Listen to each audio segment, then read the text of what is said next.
गगन मंडल से उतरे सदगुरु सत्य कबीर, जलज माही पोढ़न कियो सब पीरन के पीर। सर्व सृष्टि के रचनहार कबीर परमात्मा चारों युगों में इस धरा पर आते हैं और आम साधारण व्यक्ति की तरह लीला करते हुए मानव समाज को सद्भक्ति मार्ग देकर चले जाते हैं। आज से लगभग 600 वर्ष पूर्व कलयुग में अपने वास्तविक नाम कबीर नाम से सतलोक से चलकर कबीर प्रभु जी काशी के लहरतारा नामक तालाब में एक कमल के फूल पर सन 1398 ईस्वी संवत 1455 में ज्येष्ठ मास की पूर्णिमा को ब्रह्म मुहूर्त में प्रकट हुए थे। उन्हें नीमा और नीरू नाम के जुलाहा दंपत्ति ने पाला था। बात 1403 ईस्वी की है, जब कबीर प्रभु जी 5 वर्ष के थे। बालक रूप परमेश्वर कबीर साहिब जी ने 5 वर्ष की आयु से ही अपने अद्वितीय आध्यात्मिक ज्ञान में उस समय के सुप्रसिद्ध विद्वानों, ब्राह्मणों, काजी और मौलवियों के छक्के छुड़ाना शुरू कर दिया था। उन्हीं में से एक लीला है परमेश्वर कबीर जी द्वारा 104 वर्षीय काशी के सुप्रसिद्ध ब्राह्मण स्वामी रामानंद जी को गुरु धारण करने और उनको अपने अनमोल सत्य ज्ञान का उपदेश प्रदान करने की। रामानंद स्वामी जी रोज ब्रह्म मुहूर्त में गंगा घाट पर नहाने जाते थे। एक दिन ऐसे ही जब वो नहाने गए, जैसे ही स्वामी रामानंद चलकर नदी के किनारे सीढ़ियों से उतरने लगे, स्वामी रामानंद जी के पैर के खड़ाऊ कबीर प्रभु के सर पर लगते हैं। बालक कबीर जोर जोर से रोने लगे। रामानंद जी के चेहरे के भाव बदलकर चिंता वाले हो गए। वो नीचे की तरफ झुके। जैसे ही रामानंद जी झुकते हैं, उनकी गले की कंठी, जो कि एक तुलसी के मनके की होती है, पौड़ी पर बैठे कबीर जी के गले में डल जाती है और स्वामी रामानंद जी रोते हुए बालक रूप में परमेश्वर के सर पर हाथ सहलाते हुए बोलते हैं, ये क्या अनर्थ कर दिया मैंने। रो मत बेटा, राम राम बोलो। राम राम। राम राम कहने से सब दुख दूर हो जाएंगे। ये बच्चा जरूर अपने माँ बाप से बिछड़कर यहाँ आ गया है। ऐसा करता हूँ, स्नान करने के पश्चात इसे आश्रम ले चलता हूँ और फिर इसके माता पिता के बारे में पता करता हूँ।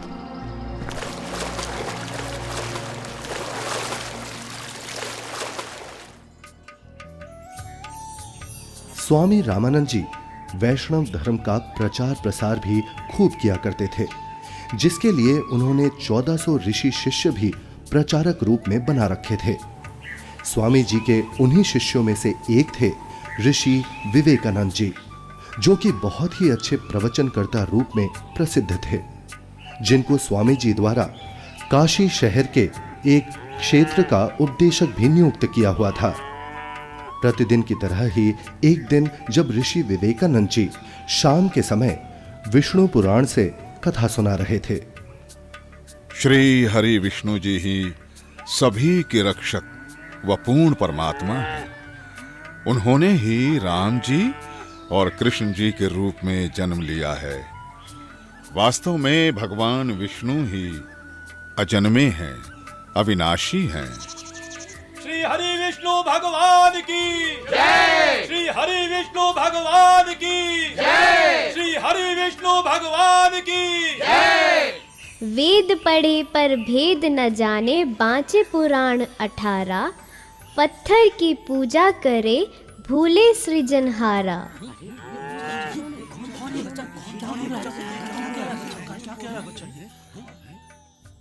हे ऋषिवर, भगवान विष्णु अजन्मे और अविनाशी नहीं है।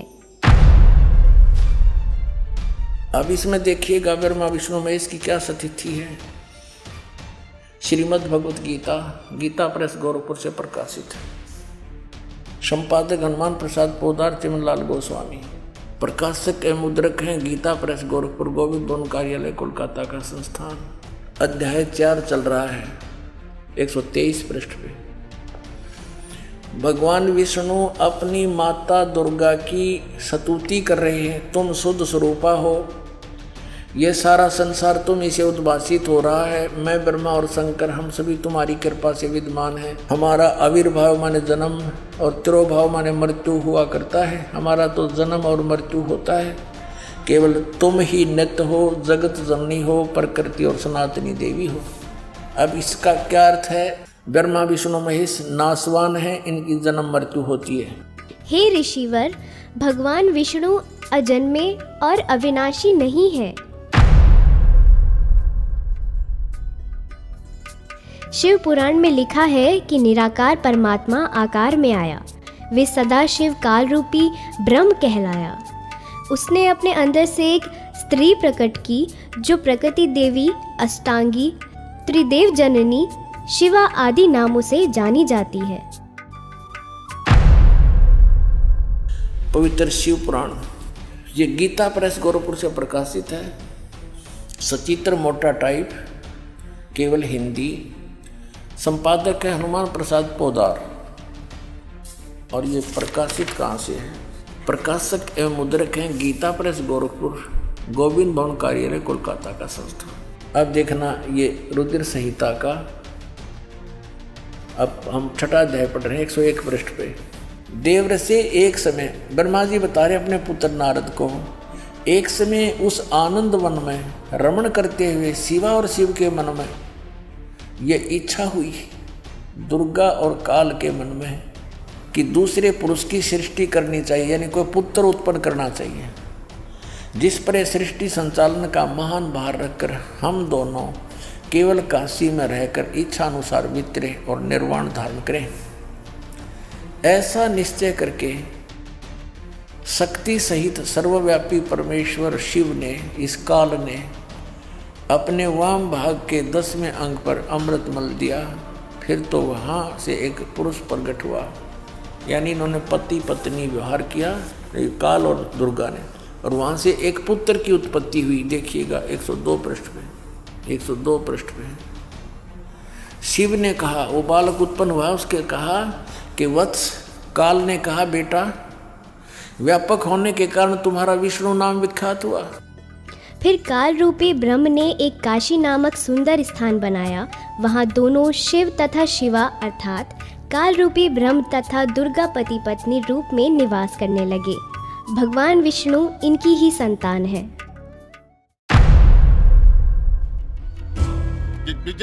ये सब झूठ बोल रहा है। और ये सब छोड़, तू ये बता तू कौन है, किस जाति का है, गुरु कौन है तेरा? ये तो जुलाहा है, नीमा नीरू का पुत्र है। हे ब्राह्मण, मेरे गुरु भी वही है जो आपके गुरु हैं। अच्छा, तुझे पता भी है मेरे गुरुदेव कौन है? मेरे गुरुदेव स्वामी श्री श्री 1008 स्वामी रामानंद जी महाराज हैं। जी पंडित जी, मेरे गुरुजी भी स्वामी रामानंद जी ही हैं। झूठ, सरासर झूठ। देखो भाइयों, ये जुलाहा सरेआम झूठ बोल रहा है। मेरे गुरुजी तेरे जैसे अछूत के दर्शन भी नहीं करते। शिष्य बनाना तो बहुत दूर की बात है। कल सुबह तुझे गुरुजी के समक्ष पेश करूंगा। दूध का दूध, पानी का पानी हो जाएगा। गुरुदेव तुम्हें स्वयं दंड देंगे। मेरे गुरु का नाम मिट्टी में मिलाता है। तुम भी आना भाइयों, देखना अपनी आंखों से। इस कबीर जुलाहे का झूठ कल सबके सामने आ जाएगा। हाँ, हम सब आएंगे, हम सब आएंगे, हम सब आएंगे।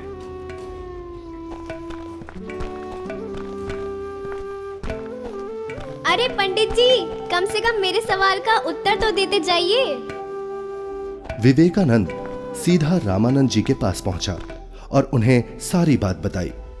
रामानंद जी भी गुस्सा हो गए कि आखिर कैसे एक जुलाहा खुद को मेरा शिष्य बता सकता है। हे गुरुदेव, एक छोटी जाति का जुलाहा अपने आप को बड़ा विद्वान सिद्ध करने के लिए भगवान विष्णु जी को नाशवान बताता है। क्या नाम है उसका? गुरुदेव, उसका नाम कबीर है। कबीर?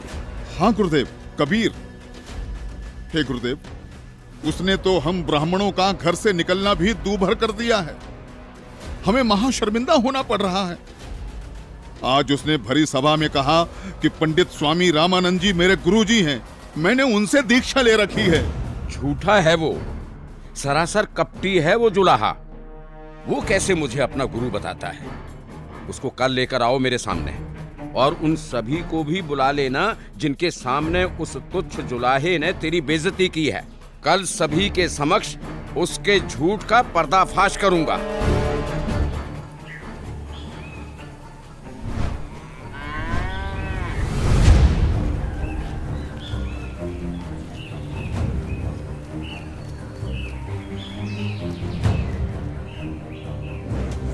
नीरू जुलाहे का घर कहाँ है?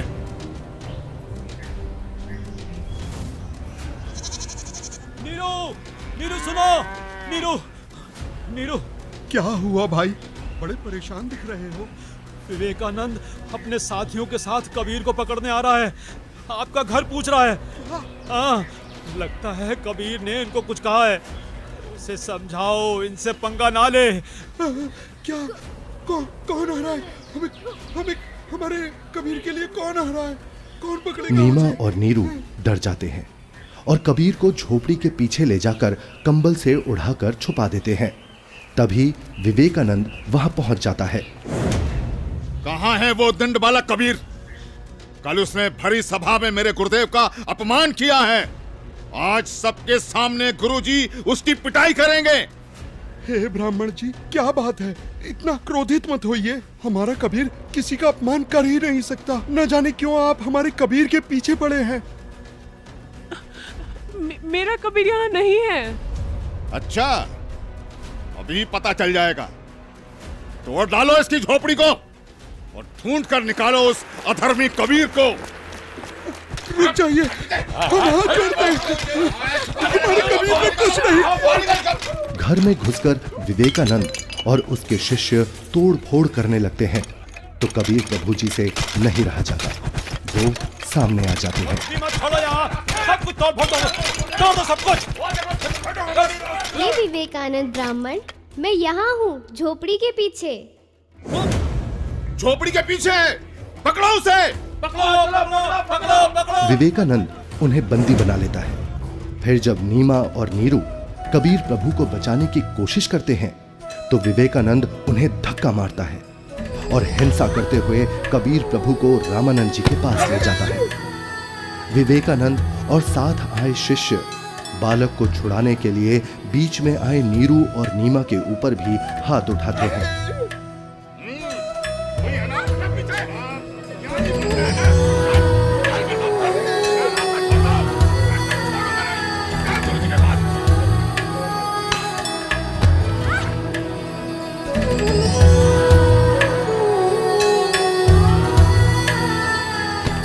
नीरू को भी कुछ गुंडे लाठी डंडों से मार मार कर मृत समान कर देते हैं।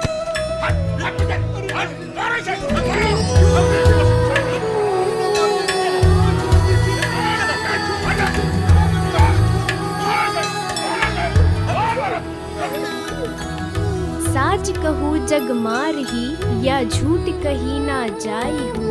साच न पूरा पावते, ये झूठे जगपति आई हो। एक तरफ विवेकानंद कबीर प्रभु जी को पकड़कर रामानंद जी के पास ला रहा था और दूसरी तरफ रामानंद जी ने अपनी कुटिया के बाहर एक बड़ा सा पर्दा लगवा दिया जिससे रामानंद जी की नजर शूद्र पर ना पड़े। हे स्वामी, आपके आदेश के अनुसार पर्दा लगवा दिया है जिससे कबीर की नजर आप पर ना पड़े। कबीर को इस पर्दे के पीछे ही खड़ा किया है। मारो इसे, इसने हमारे गुरुदेव का अपमान किया है। मारो, हमारे ईश्वर की निंदा की है इसने। मारो इसको, मारो इसे, मारो। शांत शांत शांत। आप सभी शांत रहें। गुरुजी खुद ही इस अधर्मी को सजा देंगे। कौन है तू जुलाहे? मैं सतलोक का निवासी हूँ, अजन्मा अविनाशी हूँ, पूर्ण ब्रह्म परमेश्वर हूँ। मेरा नाम कबीर देव है। ये सृष्टि मुझ पर ही आश्रित है।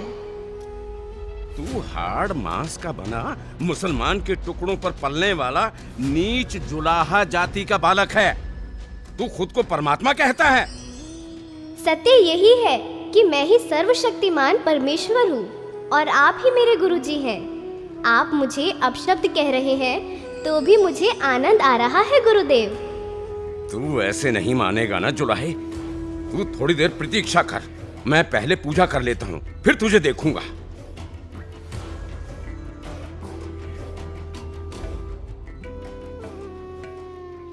कहीं ये बालक सच में तो भगवान नहीं है, क्योंकि भगवान तो किसी भी रूप में कहीं भी आ सकते हैं। कहीं मुझसे कोई गलती ना हो जाए। अपनी पूजा साधना के बाद सोच समझ के बात करूंगा। 104 वर्ष के रामानंद, जो कि सालों से ध्यान कर रहे थे, वो ध्यान करते हुए ही ध्यान में ही भगवान की काल्पनिक छवि बनाते और उनकी पूजा करते। लेकिन उस दिन ध्यान में कुछ अलग हुआ। स्वामी जी कल्पना में खड़े होते हैं और श्रद्धा से नंगे पैरों जाकर गंगा से जल लेकर आए और ठाकुर जी के वस्त्र उतारे, फिर स्नान करवाया तथा नए वस्त्र पहना दिए, तिलक लगाया और भगवान के सर पर मुकुट रख दिया। तब पास में रखी कंठी पर ध्यान गया और कल्पना में ही बोले, हे भगवान, आज तो कंठी डालना ही भूल गया। फिर कंठी उठाकर मुकुट के ऊपर से डालने लगे, लेकिन माला मुकुट में फंस गई।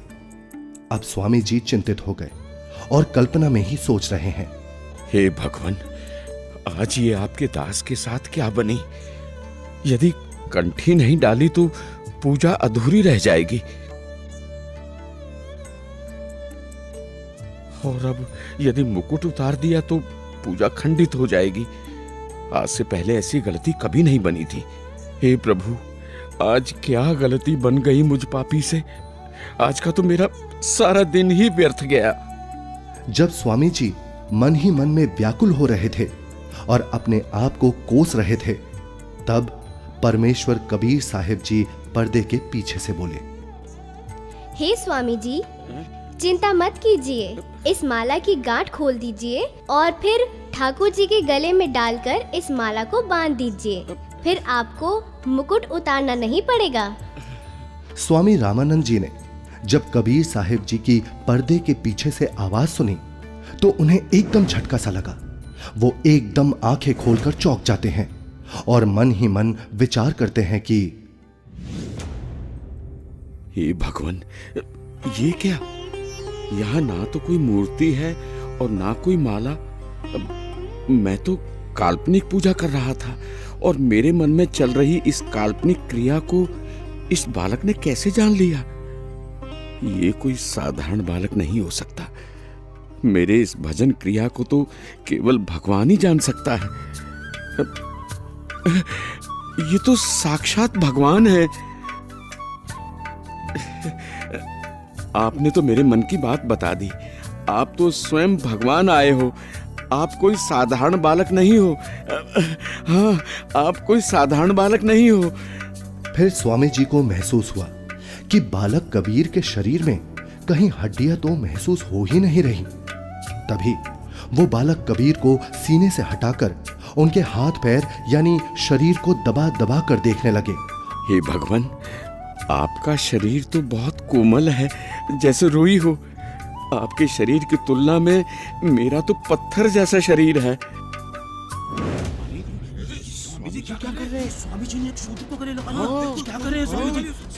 लगता है कि बुढ़ापे में गुरुजी का दिमाग हिल गया है, जो शूद्र को गले से लगा लिया।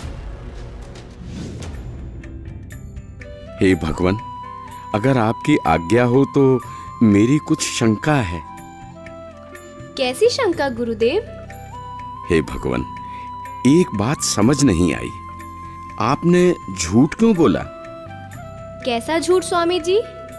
आप कह रहे थे कि आपने मुझसे उपदेश ले रखा है, लेकिन मैंने तो आपको कभी नाम दीक्षा नहीं दी। स्वामी जी, याद कीजिए, एक समय आप पंचगंगा घाट पर स्नान करने के लिए गए थे। मैं वहाँ पौड़ियों पर लेटा हुआ था। आपके पैरों की खड़ाऊ मेरे सिर पर लगी थी और मैं पीड़ा के कारण रो रहा था। तब आपने मेरे सिर पर हाथ रखा और कहा कि बेटा राम राम बोलो। तो स्वामी जी, आप मेरे गुरु बन गए और मैं आपका शिष्य। मेरा तो उद्देश्य ही वहां पर आपसे दीक्षा लेना था। हाँ, अब याद आया। परंतु वो तो बहुत छोटा बच्चा था। वो देखिए स्वामी जी, क्या मैं ऐसा था?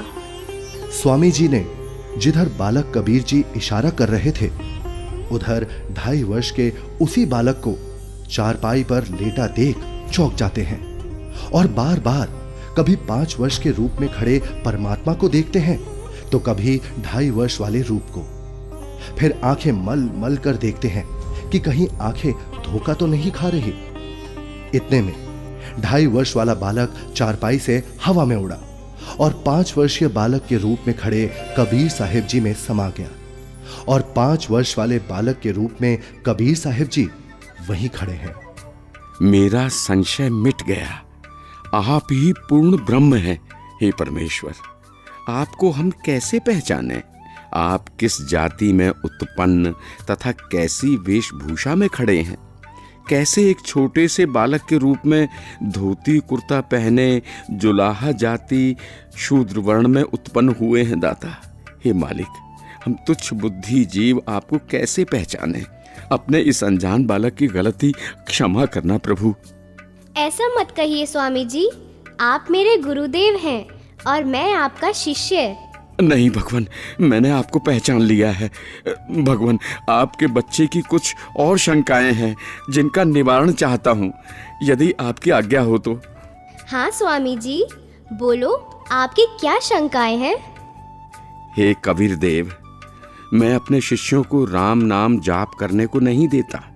यदि आपने मुझसे दीक्षा ली है तो आप मुझे वो मंत्र बताइए जो मैं अपने शिष्यों को देता हूँ। स्वामी जी, आप ओम नाम जाप करने को देते हो। आपने जो मंत्र बताया ये तो सही है, लेकिन एक शंका और है, कृपया उसका भी समाधान कीजिए। पूछिए गुरुदेव जी। मैं जिसे शिष्य बनाता हूँ उसे एक चिन्ह देता हूँ, वो आपके पास नहीं है। हे गुरुदेव, आप एक तुलसी की कंठी माला देते हो गले में पहनने के लिए। ये देखो गुरुदेव, उस दिन पंचगंगा घाट पर आपने ही तो अपने गले से निकालकर ये कंठी मेरे गले में पहनाई थी। ये सारी लीलाएं देखकर वह बालक रूप में खड़े कबीर परमात्मा की बातें सुनकर स्वामी रामानंद जी समझ गए कि ये कोई साधारण बालक नहीं है। उसके बाद कबीर परमात्मा ने स्वामी रामानंद जी को अपने उसी 5 वर्ष के बालक के रूप में अपने साथ यमलोक, स्वर्गलोक, विष्णुलोक, शिवलोक और फिर अंत में सतलोक में ले जाते हैं। ये सतलोक है। सतलोक में नूरी आत्माएं घूमती हुई, सफेद वृक्ष, सफेद फल, फूल, महल, दूधों की नदियां दिखती हैं, हीरे मोतियों के चमकीले पहाड़, सफेद वस्त्रों में मोतियों की माला पहने आत्माएं सतलोक में घूमती हुई। फिर वो दोनों एक बड़े से गुंबदनुमा महल के अंदर सतलोक में भगवान के पास पहुंच जाते हैं। सतलोक में पूर्ण परमात्मा कबीर जी एक गुंबद में एक ऊंचे सिंहासन पर विराजमान दिखते हैं। दोनों उस सिंहासन पर बैठे परमात्मा को प्रणाम करते हैं। अब बालक रूपधारी कबीर देव उस सिंहासन के पास जाते हैं और सिंहासन पर बैठे अपने अन्य रूप पर चवर करते हैं। ऐसा देखकर रामानंद जी सोचते हैं, इसका मतलब कबीर देव जी इस सिंहासन पर बैठे सच्चे परमात्मा के सेवक हैं। तभी सिंहासन पर विराजमान तेजोमय परमात्मा सिंहासन से उठकर खड़े हो गए और कबीर देव जी के सामने हाथ जोड़कर कबीर देव जी को बैठने का आग्रह करने लगे। बालक रूप में कबीर परमात्मा सिंहासन पर बैठ गए और पहले सिंहासन पर बैठे परमात्मा बालक कबीर को चवर करने लगे। रामानंद जी प्रभु के सामने हाथ जोड़कर खड़े रहे। तभी फिर तेजोमय परमात्मा एक प्रकाश पुंज में बदल गया और फिर वो उस बालक कबीर जी के शरीर में समा गया। अब बालक कबीर जी का शरीर भी उतना ही तेजोमय हो गया जितना कि पहले सिंहासन पर बैठे परमात्मा का था।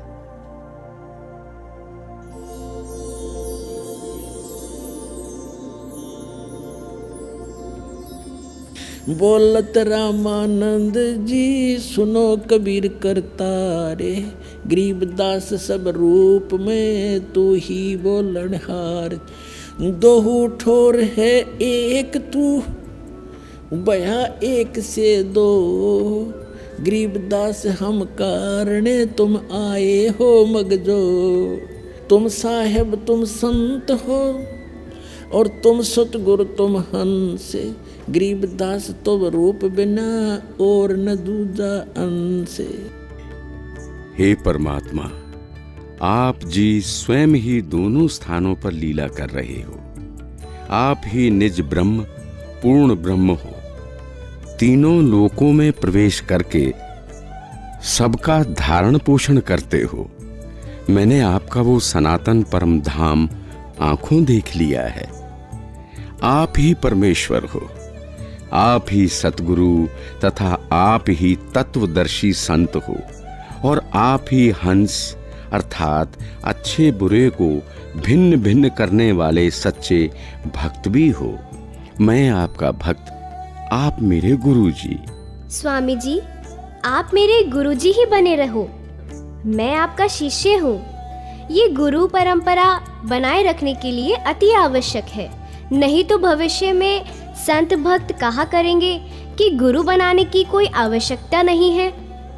कबीर ने कौन सा गुरु बनाया था? इसलिए स्वामी जी, संसार की दृष्टि में आप मेरे गुरुजी की भूमिका कीजिए तथा वास्तव में जो साधना की विधि मैं बताऊं, आप वैसे भक्ति कीजिए। ठीक है परमात्मा, जैसी आपकी आज्ञा। इस प्रकार परमेश्वर कबीर जी ने 5 वर्ष की आयु में ही 104 वर्ष के ब्राह्मण को तत्व ज्ञान से परिचित कराया, और गुरु परंपरा को बनाए रखने के लिए कबीर साहेब जी ने स्वामी रामानंद जी को अपना गुरु बनाया। यह अनमोल ज्ञान जगत गुरु तत्वदर्शी संत रामपाल जी महाराज के सत्संग प्रवचनों से संग्रह किया गया है। संपूर्ण आध्यात्मिक ज्ञान प्राप्त करने के लिए अवश्य सुनिए जगत गुरु तत्वदर्शी संत रामपाल जी महाराज जी मंगल प्रवचन।